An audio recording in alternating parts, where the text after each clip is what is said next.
प्यारे बच्चों, कक्षा 9 का रसायन विज्ञान हमको पढ़ना है।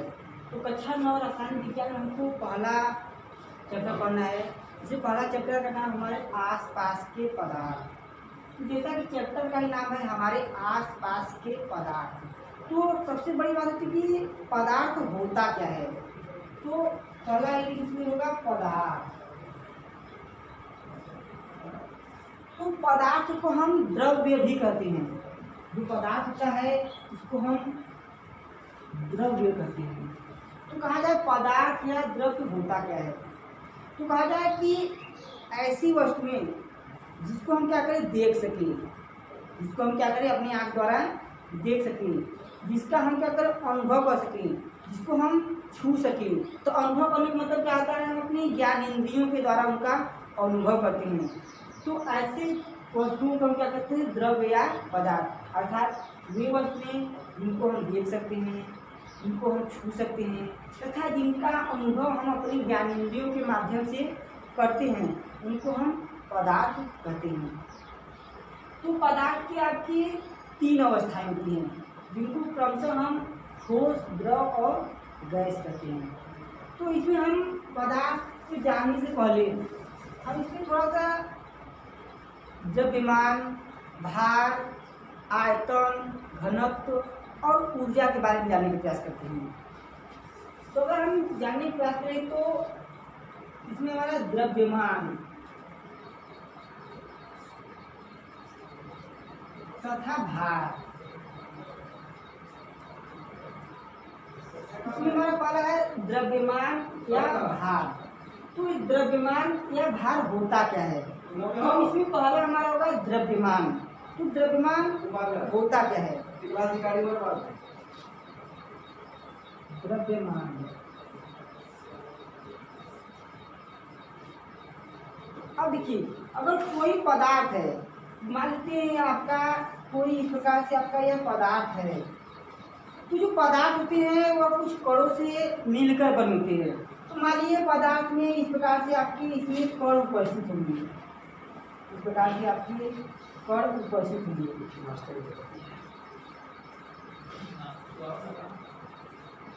इस प्रकार से उसमें कण उपस्थित होंगे और जो कणों की मात्रा, अर्थात कण है तो कणों की कुछ संख्या होगी। अब जब इनकी कुछ संख्या होगी तो इनका कुछ द्रव्यमान या फिर इसका कुछ वजन होगा। तो इनकी संख्या अगर जितनी अधिक होगी, इन कणों की संख्या जितनी अधिक होती है, अर्थात इनकी मात्रा जितनी अधिक होती है, उनको हम क्या कहते हैं द्रव्यमान कहते हैं। तो कहा जाए किसी वस्तु में उपस्थित पदार्थ की मात्रा को उस वस्तु का द्रव्यमान कहते हैं। देख रहे हैं आपकी वस्तु है और ये जो छोटी छोटी कण है ये वस्तु की मात्रा है, तो यह आपके द्रव्यमान का लाइन है। अगर इसको हम परिभाषित करना चाहे तो किसी वस्तु में उपस्थित पदार्थ की मात्रा को उस वस्तु का द्रव्यमान कहते हैं। और इसमें अगर हमें आ रहा है भार, तो ये हम भार देखते हैं क्या होता है।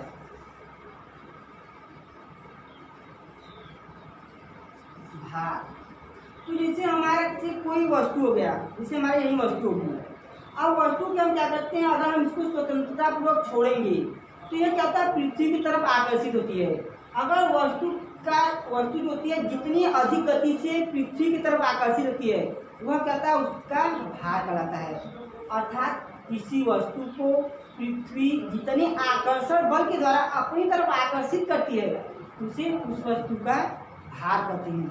और जो भार होता है इसको हम W से प्रदर्शित करते हैं, और जो द्रव्यमान होता है और इसको हम द्रव्यमान को हम यम से प्रदर्शित करते हैं। अगर हम दोनों की बात करें तो द्रव्यमान और भार में एक संबंध होता है। तो अगर इसको हम कहना चाहें द्रव्यमान तथा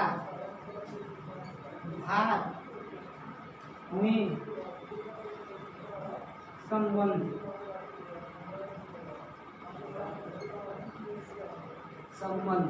तो अब देखिए जो हमारा द्रव्यमान होता है इसको हमने यम से प्रदर्शित किया और जो भार होता है इसको हमने W से प्रदर्शित किया। तो कहा जाए जो भार होता है वह द्रव्यमान के समानुपाती होता है। समानुपाती मतलब क्या, अगर यह घटाएंगे तो यह घटेगा, अगर इसको बढ़ाएंगे तो यह भी बढ़ेगा। अर्थात इसकी मात्रा अगर हम कम करें तो इसका भी मान कम होगा, अगर इसकी मात्रा हम कम करें तो इसका मान कम होगा। अर्थात दोनों के समानुपाती होते हैं। तो अगर हम इस समानुपाती के चिन्ह को हटाते हैं तो हमको एक नियतांक मिलता है, उस नियतांक को हम जी कहते हैं। इस नियतांक को हटाए, समानुपातिक चिन्ह हटाए तो हमारा बराबर चिन्ह होगा और उसके बाद हमारा एक नियतांक मिलता है जिसको हम जी कहते हैं। और ये जो जी होता है इसको हम गुरुत्वीय त्वरण कहते हैं। गुरुत्वीय त्वरण की द्वारा क्या होता है, कोई वस्तु जो थी पृथ्वी की तरफ आकर्षित होती है। ये आपका द्रव्यमान तथा भार में संबंध होता है, जहाँ W आपका भार हो गया, M आपका द्रव्यमान हो गया और G आपका गुरुत्वीय त्वरण हो गया।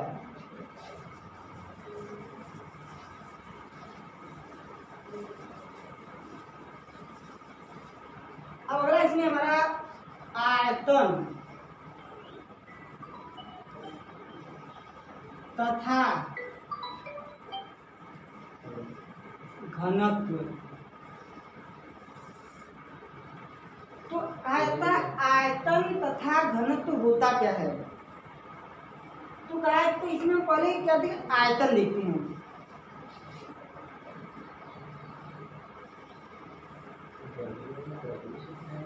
आयतन तो कहा जाता है अगर कोई वस्तु है, अगर हम किसी वस्तु को किसी स्थान पर रख देते हैं, जैसे हमारे यहाँ क्या कोई वस्तु है, अगर हम इसको यहाँ पर रख देते हैं तो देखते हैं कि यह क्या करता है, इतना भाग यह ग्रहण करता है, इस प्रकार से इतना ग्रहण किया। तो देख रहे हैं इस वस्तु को हमने इस स्थान पर रखे तो देख रही है इतना भाग ग्रहण किया। तो किसी वस्तु के द्वारा जितना स्थान ग्रहण करता है या कोई वस्तु जितना स्थान ग्रहण करता है उसे उस वस्तु का आयतन कहते हैं। कोई वस्तु जैसे हमारे डस्टर है, अगर इस डस्टर को हमने यहाँ पर रख दिए तो यह डस्टर क्या करता है, यह इतना क्षेत्रफल ग्रहण करता है। तो यह इस डस्टर में क्या होगा, यह आयतन होगा, है। और दूसरा है आपका घनत्व। दूसरा हमारा है घनत्व। तो कहा जाता है जो घनत्व होता है वह आयतन पर निर्भर करता है। तो कहा जाता है जो घनत्व होता है, घनत्व वह होता है द्रव्यमान बटे आपका आयतन। तो अगर हमने यही डस्टर लिया है, अगर यह इतना क्षेत्रफल ग्रहण कर रहा है, इतना क्षेत्रफल ग्रहण कर रहा है, अगर इसमें क्या हो, कुछ पदार्थ की मात्रा हो, इस प्रकार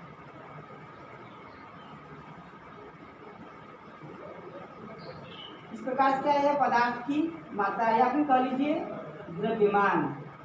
तो कहा जाता है इकाई आयतन में उपस्थित पदार्थ की मात्रा को, इकाई आयतन में उपस्थित पदार्थ की मात्रा को उसका घनत्व कहते हैं। देख रहे हैं इतने आयतन क्या है, इतना आपका द्रव्यमान उपस्थित है, ये क्या करेगा, उसका घनत्व कहलाता है। या फिर कहिए द्रव्यमान आयतन के अनुपात को उस वस्तु का घनत्व कहते हैं। और जो घनत्व होता है इसको हम डी से प्रदर्शित करते हैं, अर्थात घनत्व को डी से और आयतन को भी से प्रदर्शित करते हैं। तो अगर हम आयतन और घनत्व में संबंध देखें तो आयतन तथा घनत्व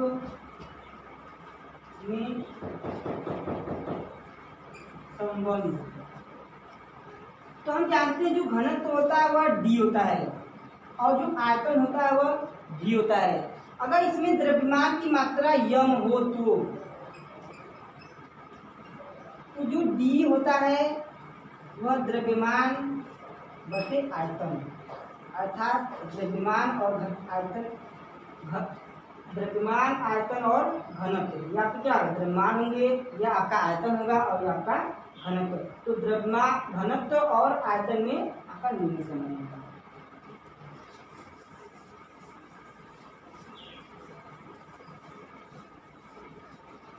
अब हम आते हैं, इसके बाद हमारा है पदार्थ।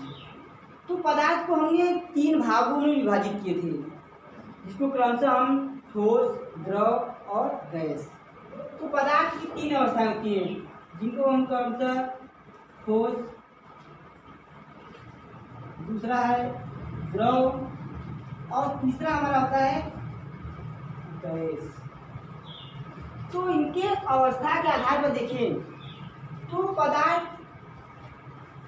की वह अवस्था जिसमें क्या होता है उसका आकार व आयतन दोनों ही निश्चित हो, अर्थात इसका क्या हो, आकार तथा आयतन निश्चित हो।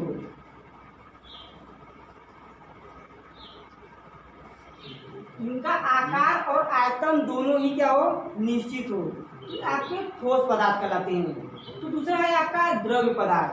तो द्रव होता क्या है, तो अगर हम इसको परिभाषित करना चाहें तो वे पदार्थ जिनका आयतन तो निश्चित होता है परंतु आकार अनिश्चित होता है।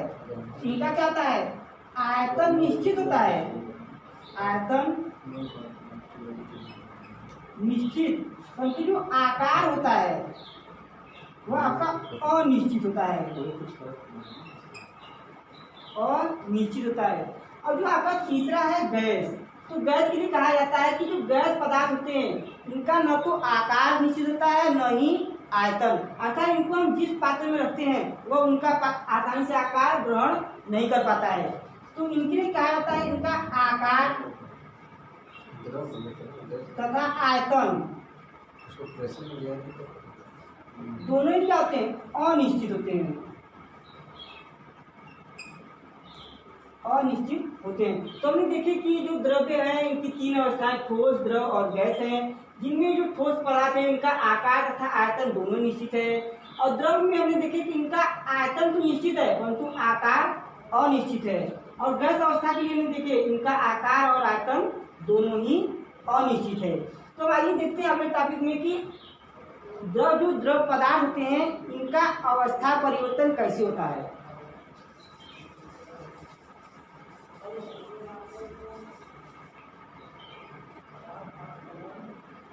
पदार्थ या द्रव्य का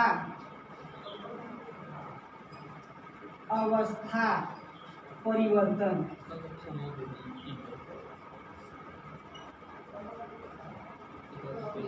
पदार्थ या द्रव्य का अवस्था परिवर्तन। तो हमने पदार्थ को या द्रव्य को तीन भागों में पढ़ा, ठोस, द्रव और गैस। इससे हमारा कोई ठोस पदार्थ है तो इसको हम द्रव पदार्थ या इसको हम गैस पदार्थ में कैसे परिवर्तित करते हैं। इसे हमको ठोस पदार्थ को द्रव पदार्थ में परिवर्तित करना है या ठोस पदार्थ को हमको गैस पदार्थ में परिवर्तित करना है। तो हम देखते हैं कि अगर कोई ठोस पदार्थ है तो अगर वह द्रव पदार्थ में परिवर्तित होता है तो इसको हम कहते हैं गलन।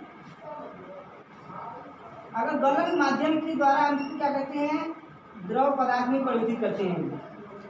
अब देखिए पुनः द्रव पदार्थ को हम गैस पदार्थ में वाष्पन विधि द्वारा इसको हम क्या करते हैं, गैस पदार्थ में परिवर्तित करते हैं। अब देखिए पुनः अगर हम ठोस पदार्थ को सीधे गैस अवस्था में परिवर्तित करना चाहें तो देखते हैं कि यह जाता है। अगर इसको हम सीधे गैस अवस्था में परिवर्तित करना चाहें तो इसको हम ऊर्ध्वपातन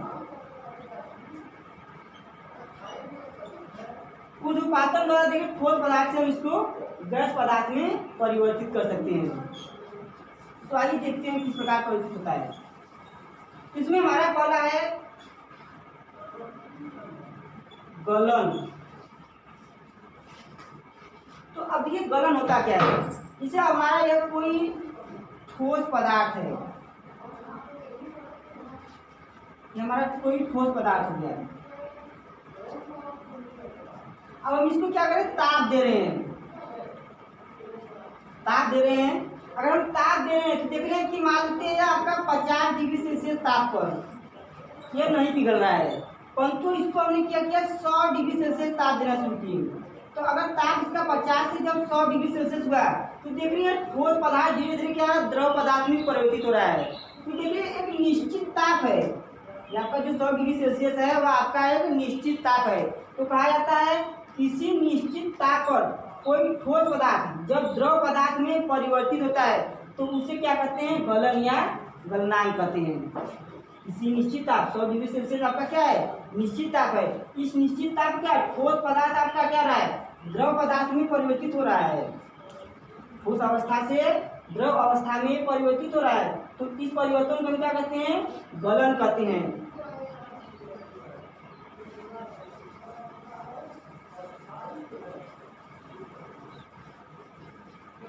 अगला हमारा है वाष्पन। तो वाष्पन क्रिया अगर हम कोई द्रव पदार्थ ले लेते हैं, कोई द्रव पदार्थ ले लें, जैसे अगर हमने जल ले लिया,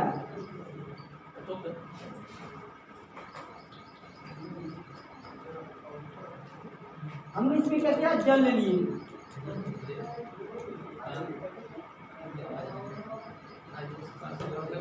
अब जल को हमको क्या करना है, इसको गैस अवस्था में परिवर्तित करना है। द्रव जो हमने जल लिया है वह आपका ठोस अवस्था में है, परंतु इसको हमको गैस अवस्था में परिवर्तित करना है। अगर इस जल को अगर हम गैस अवस्था में परिवर्तित करते हैं तो इसको हम ताप देंगे, अर्थात इसको हमने क्या किया, ताप दिए। अगर हम ताप देते हैं तो ताप देते हम इसको 100 डिग्री सेल्सियस तक ताप दिए। तो अगर हमने इसको 100 डिग्री सेल्सियस तक ताप दिया तो देख रहे हैं कि जो जल होते हैं 100 डिग्री सेल्सियस ताप पर वाष्प अवस्था में परिवर्तित होने लगते हैं।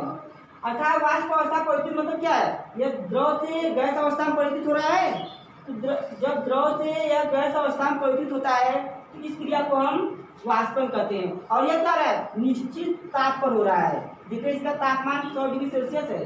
तो कहा जाता है किसी निश्चित ताप पर जब कोई द्रव पदार्थ गैस पदार्थ में परिवर्तित होता है उसे वाष्पन कहते हैं।